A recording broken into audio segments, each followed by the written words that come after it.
The restricted sniper lane lit up with a single perfect setter hit from a distance no one was supposed to be shooting. A soft alarm chirped once then twice. Spotters froze mid-call as the digital board confirmed what their eyes didn't want to accept. The shot was real. Navy SEAL trainees stared downrange, irritation spreading across their faces. Senior instructors moved fast, already certain this was a violation. Someone had crossed a line and they were about to pay for it. Voices rose. Accusations stacked on top of each other. One man laughed and said it had to be a malfunction. The system glitching under heat and dust. Another sneered that support staff should stay in their lane and leave real shooting to the professionals. That was when a quiet female armory technician stepped forward. The rifle balanced easily in her hands. She didn't rush. She didn't apologize. Her face showed no defiance, only control. The mockery sharpened instead of stopping. Boots scraped against concrete as people shifted for a better view. Radios crackled with clipped, uncertain chatter. Phones lifted just enough to record without being obvious.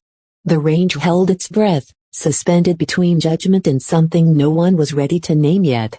Before we begin, make sure to subscribe to Military and Veteran Stories so you never miss these true tales of courage, and tell us in the comments where are you watching from today. Chief Petty Officer Mara Ellison was in her late 30s, though most people guessed younger because she carried herself without wasted motion or visible fatigue. Her current role on paper was simple and unimpressive: range armory support and logistics coordinator. She was the person who signed rifles in and out, tracked serial numbers, and made sure ammunition counts matched at the end of the day. Her uniform told the same quiet story. The fabric was worn thin at the elbows, washed too many times, faded by years of sun and dust. Her hair was tied tight at the back of her head, practical and forgettable, with no loose strands to draw attention. There were no visible decorations on her chest, no shooter tabs, no morale patches that hinted at prestige. That absence was enough for most people. On a range full of elite shooters, appearances mattered. Patches spoke before voices did. Tabs announced worth before a single round was fired. Mara wore none of them, and she never corrected the assumptions that followed. She avoided attention by habit, not fear. When instructors barked orders, she acknowledged them with short nods instead of words. When questions were asked, she answered only what was required, nothing more. Silence for her was not weakness. It was discipline. She knew exactly why the range was staring at her now. She knew the distance of the shot, the wind shift that had come seconds before she fired, the way the barrel temperature would settle just enough to hold zero. None of it had been luck. None of it had been accidental. She also knew what it would cost if she explained. Explaining would mean names. Names would mean records. Records would mean doors opening that she had spent years keeping closed. So, she chose the same path she always did. She said nothing. Senior Chief Logan Pierce watched the scene unfold with tight restraint. As the range operations lead, he lived by procedure and schedules, by checklists and clearance levels. Emotion had no place in his decisions, and uncertainty irritated him. To Pierce, Mara Ellison was a variable he hadn't planned for, and that alone made her a problem. Chief Instructor Tyler Rook Harland was the opposite. He filled space with his voice and enjoyed doing it. Tall, broad-shouldered, and permanently scowling, he believed dominance was the same thing as leadership. Public humiliation was his favorite tool, and he wielded it instinctively, especially when someone challenged his authority without permission. Lieutenant Commander Vanessa Crowe stood a step back from the range, immaculate and composed. Her uniform was pristine, every detail perfect. Crowe valued hierarchy above all else, and she enforced it socially before she ever needed to do it on paper. To her, Mara's presence near the rifle was an affront, not because of danger, but because of optics. Petty Officer Blake Turner hovered close to the equipment racks, eyes narrowed behind technical curiosity. He was known for escalating tests, pushing limits under the guise of standards. If someone failed, it proved his expertise. If they succeeded, it irritated him. Either way, he stayed in control. Seaman Cole Avery barely tried to hide his grin. Young, confident, and eager to be noticed, He angled his phone just enough to capture faces without making it obvious. To him, the moment felt entertaining. Someone was about to get embarrassed, and embarrassment made good stories. Gunnery Sergeant Elalina Ruiz said nothing. She leaned against a post near the back of the range, arms crossed, eyes sharp. Ruiz had seen enough real-world chaos to know when something didn't fit. She watched Mara's hands more than her face, the way they settled naturally on the rifle, the absence of hesitation.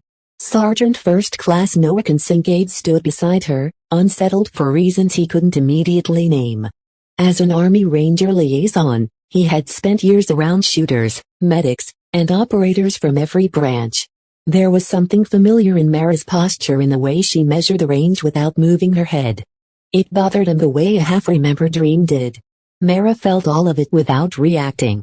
She checked the wind without instruments, eyes narrowing slightly as dust shifted along the berm. Her grip adjusted by instinct, thumbs settling into a position she didn't need to think about. These were habits burned in through repetition, not training manuals. A faint scar traced along the inside of her forearm, barely visible beneath the sleeve when she shifted her weight. To most eyes, it looked like an old workplace injury. To anyone who knew better, it told a different story. When she did speak, she paused first, not because she was searching for words, but because she was choosing them carefully. That pause was discipline, not doubt. Fear rushed people. Training slowed them down. Around her, assumptions hardened. They saw a support role and filled in the rest. They saw no patches and decided she had none to earn. They mistook restraint for submission and quiet for ignorance. It was easier that way, simpler.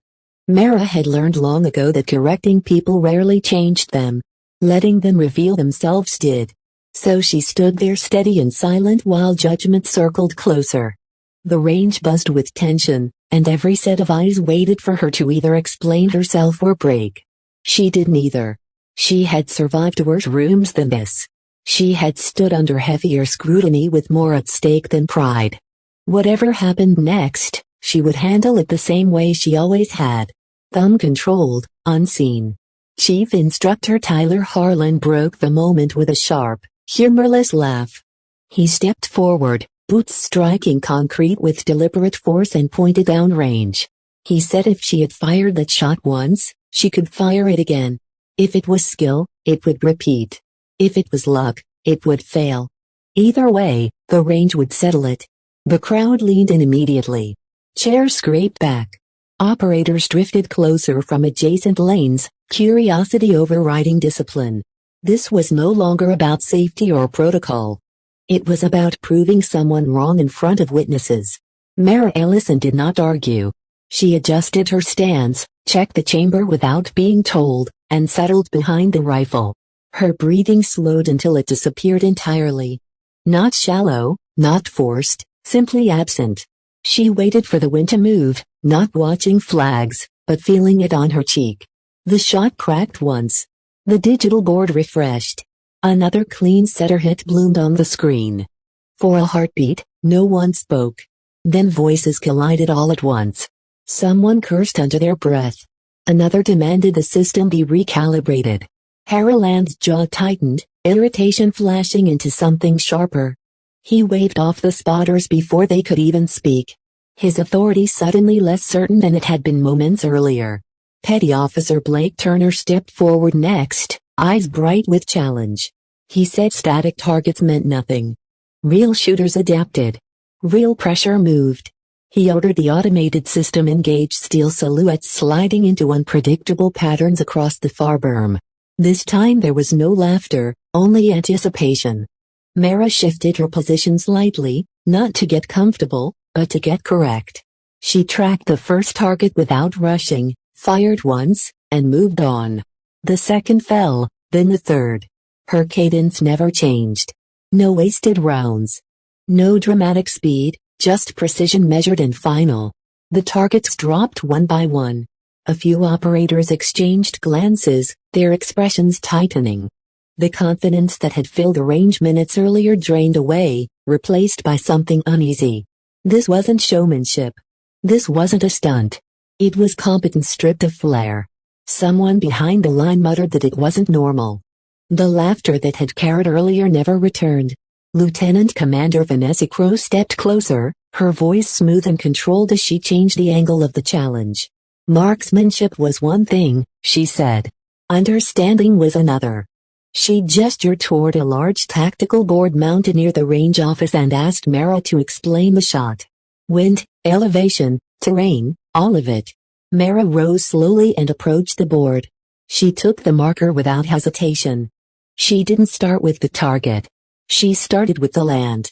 She drew the ridge line from memory, not precise in appearance, but exact in placement. She marked the low valley where air pulled in the afternoon, the subtle rise where heat bent trajectories just enough to matter. She traced wind corridors with calm strokes, explaining how the breeze shifted twice before reaching the firing lane. As she spoke, her voice remained even. No bravado, no teaching tone, just fact. She explained why the first shot waited, why the second came faster, why the steel targets fell in the order they did. She talked about extraction angles and fallback routes without being asked, about sight lines and shadows, about things that lived outside the training manual. The officers listening grew quiet. Senior Chief Logan Pierce folded his arms tighter, unease settling in. He recognized the terminology. More than that, he recognized the confidence behind it. This wasn't recitation. It was memory. Phones lowered without anyone being told to stop recording. Screens dimmed. Conversations cut short mid-sentence. Whispers replaced jokes as people leaned closer, not to mock, but to listen. Seaman Cole Avery slipped his phone into his pocket, his grin gone. He glanced around, unsure of where to stand now that the moment had turned against him. Being early to laugh felt different when laughter no longer had cover. Harriland's face hardened. He said someone must have coached her. No one learned that kind of terrain awareness from a support role. He suggested she had help off-range or access she wasn't cleared for. His words carried more accusation than logic now. Another voice added that she must have stolen credentials. Someone else muttered that records should be checked. The air changed. Mara heard it all without reacting. She capped the marker and stepped back, hands at her sides. She did not defend herself. She did not explain the years behind those instincts. She had learned long ago that explanations given too early were rarely believed. Gunnery Sergeant Eleanor Ruiz watched the officers instead of Mara. She saw shoulders tense, eyes avoid each other. This wasn't about a shot anymore. It was about a system realizing it might be wrong. Sergeant First Class Noah Kincaid felt the recognition deepen into certainty. He had seen this before. Not the person, but the posture. The way someone stood when they had already survived worse judgment than this. The accusations continued. Louder now, tinged with frustration. Mockery had failed. Skill had unsettled them. So suspicion took its place. Mara remained still, absorbing it without flinching. What would you have done in that moment? Would you have spoken up to clear your name or stayed silent, knowing the truth would surface on its own? Around her, the range grew quieter by the second. Even the wind seemed to pause. Radios crackled once and fell silent. No one wanted to be the next voice that got it wrong. Harlan finally stepped back, not in defeat, but in recalculation. Crowe's expression tightened, her authority challenged, not by defiance, but by evidence. Pierce glanced toward the office, already thinking about files and clearances. Mara stood at the center of it all, not elevated, not protected, simply present. The attention she had avoided for years pressed in from every side, heavy and unavoidable. She had repeated the shot. She had answered the questions. She had done everything asked of her. And still, it wasn't enough. The realization settled over the range like a shadow. This wasn't going to end with applause or dismissal. It was turning into something else entirely, something sharper and more dangerous than embarrassment. Silence spread, thick and uncomfortable. Whatever came next would decide more than who took the shot. The first person to notice the scar was the medic, standing slightly off to the side with her arms folded. At a glance, it looked ordinary, a thin, pale line running along the inside of Mara's forearm, half hidden by the cuff of her sleeve. But when Mara shifted her grip, the angle changed and the medic's eyes narrowed. That scar wasn't from a training mishap. It wasn't the shallow, uneven mark left by range equipment or careless handling. It was clean, deliberate, the kind that came from something sharp and violent, treated quickly under pressure. The medic said nothing. She didn't need to. The way she looked at Mara changed, curiosity replaced by something closer to respect. Others were watching her hands now. Not the shot results, not the targets, but the way she handled the rifle between moments. She didn't cradle it like a tool she'd borrowed. She moved with it like it belonged to her, like it was an extension of balance and muscle memory. Her grip was wrong for her job. Anyone who worked armory support knew the rules about distance, posture, and demonstration safety. Mara followed none of the habits expected of someone who stayed behind the line. Her handling was tighter, more economical, built for situations where mistakes meant consequences, not corrections. A gust of wind moved across the range, subtle enough that most people missed it. Before the flag shifted, before the spotters adjusted, Mara lifted her head and said the wind was about to come from the left. Not loudly, not as a warning, just a statement. 3 seconds later, the flags followed. That caught attention. A safety officer opened his mouth to call a halt when Mara spoke again, quietly correcting the angle of a firing lane before the words were even finished forming. The officer froze, checked his panel, and then nodded, realizing she was right. She didn't smile. She didn't look around to see who noticed. She simply stepped back into stillness as if predicting the environment was as natural as breathing. Senior Chief Logan Pierce felt the shift and didn't like it. This wasn't just about marksmanship anymore. Patterns were emerging and patterns demanded answers. He turned toward the range office and motioned to the safety console, asking for a personnel check. The range safety officer hesitated. He typed in her name, expecting a standard support profile, something simple and unremarkable. The screen paused longer than it should have. Then it locked.